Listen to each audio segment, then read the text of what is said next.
नहीं किया। ईवीएम से वोटिंग। कांग्रेस मांग करती आई है कि चुनाव ईवीएम के बजाय बैलेट से होने चाहिए, लेकिन घोषणा पत्र में कांग्रेस ने ईवीएम का विरोध नहीं किया। ऐसा कानून बनाने का वादा किया है कि हर ईवीएम का नतीजा वीवीपैट के नतीजों से मिलान के बाद घोषित होगा। एक देश एक चुनाव। मोदी सरकार इस दिशा में तैयारी कर रही है, लेकिन कांग्रेस ने कहा है कि वो एक देश एक चुनाव को लागू नहीं करेगी। कश्मीर में धारा 370 का खात्मा। बीजेपी ने वर्ष 2019 में जब ये किया था तो कांग्रेस ने विरोध किया था, लेकिन अपने घोषणा पत्र में कांग्रेस ने धारा 370 का कोई जिक्र नहीं किया। गुड्स एंड सर्विसेज टैक्स यानी जीएसटी। मोदी सरकार ने जब इसे लागू किया तो कांग्रेस ने इसे गब्बर सिंह टैक्स कहा था। अब अपने घोषणा पत्र में कांग्रेस ने जीएसटी को खत्म करवाने के बजाय जीएसटी 2.0 लाने का वादा किया, यानी अपनी चुनावी रणनीति और सहूलियत के हिसाब से कांग्रेस ने अपने घोषणा पत्र में मोदी सरकार की नीतियों पर स्टैंड लिया। लेकिन एक बड़े मुद्दे को कांग्रेस ने अपने घोषणा पत्र में मिस कर दिया, और वो मुद्दा है ओल्ड पेंशन स्कीम। तो आखिर कांग्रेस ने ओपीएस लागू करने की गारंटी क्यों नहीं दी? घोषणा पत्र की लॉन्चिंग पर जब पत्रकारों ने ये सवाल उठाया तो जो हुआ उसे देखना आपके लिए काफी दिलचस्प रहेगा। मेरा सवाल मैडम सोनिया गांधी से है।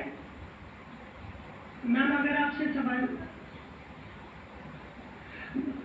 राहुल जी, आपने ओपीएस को लेके लगातार जो है झंडा बुलंद किया है। तमाम सरकारें आपकी, उन्होंने ओपीएस का वादा किया था। रमन साहब, you had promised OPS and in Himachal and Rajasthan you implemented OPS, but in the manifesto the OPS scheme is missing. So is there is there a introspection that it's not viable economically? Is it?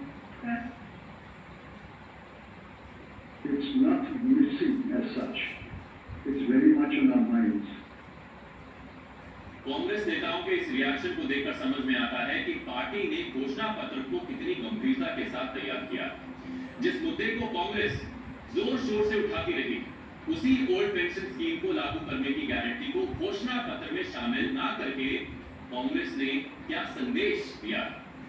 क्या कांग्रेस को भी ये बात समझ में आ गई है कि पुरानी पेंशन योजना को लागू करना उसके वश की बात नहीं? कांग्रेस के घोषणा पत्र को डिकोड करने पर एक बात और पता चलती है, वो ये कि घोषणा पत्र के जरिए कांग्रेस ने ऐसी कई गारंटियां दी हैं जिसे बीजेपी सरकार भी पूरा नहीं कर पाई। आपको उदाहरण के जरिए समझाते हैं, जैसे कि एमएसपी की गारंटी, गरीब परिवारों की महिलाओं को हर साल 1 लाख रुपए देने की गारंटी, किसानों का कर्ज माफ कर देने की गारंटी, आरक्षण में 50% की सीमा खत्म करने की गारंटी। अब अगर ये मान भी लिया जाए कि गारंटियों के भाजपा जो कहती है वो जरूर करती है। दूसरी पार्टियों की तरफ भाजपा केवल घोषणा पत्र नहीं जारी करती, हम तो संकल्प पत्र लेकर के आते। 2019 में हमने जो संकल्प पत्र जारी किया था उसके ज्यादातर संकल्प पूरे हो चुके हैं। बीजेपी कह रही है कि कांग्रेस का घोषणा पत्र झूठ का पुलिंदा है। बीजेपी ने कांग्रेस पर तंज कसते हुए कहा है कि कांग्रेस ने अपने घोषणा पत्र का नाम न्याय पत्र रखा। इसका मतलब कि कांग्रेस ने मान लिया है कि 55 साल इन्होंने अन्याय किया। कांग्रेस के घोषणा पत्र पर केंद्रीय सूचना मंत्री अनुराग ठाकुर ने जी न्यूज के साथ खास बातचीत की, जिसका एक अंश अब हम आपको सुनवाते हैं।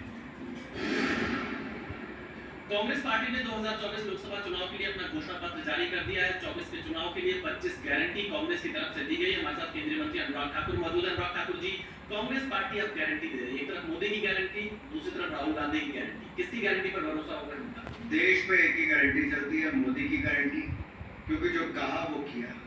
भारतीय जनता पार्टी ने जो शुरू में भी कहा था 370 हटाएंगे, 35 से हटाएंगे, सीए का कानून बनाएंगे, ट्रिपल तलाक से निजात दिलाएंगे और गरीब कल्याण करेंगे, देश का विकास करेंगे, वो भाजपा ने किया है। राम मंदिर बनाने का काम भी किया है। मैं एक बात आपसे और कहना चाहता हूँ, कांग्रेस की एक के बाद दूसरे राज्य में गारंटियां फेल हुई।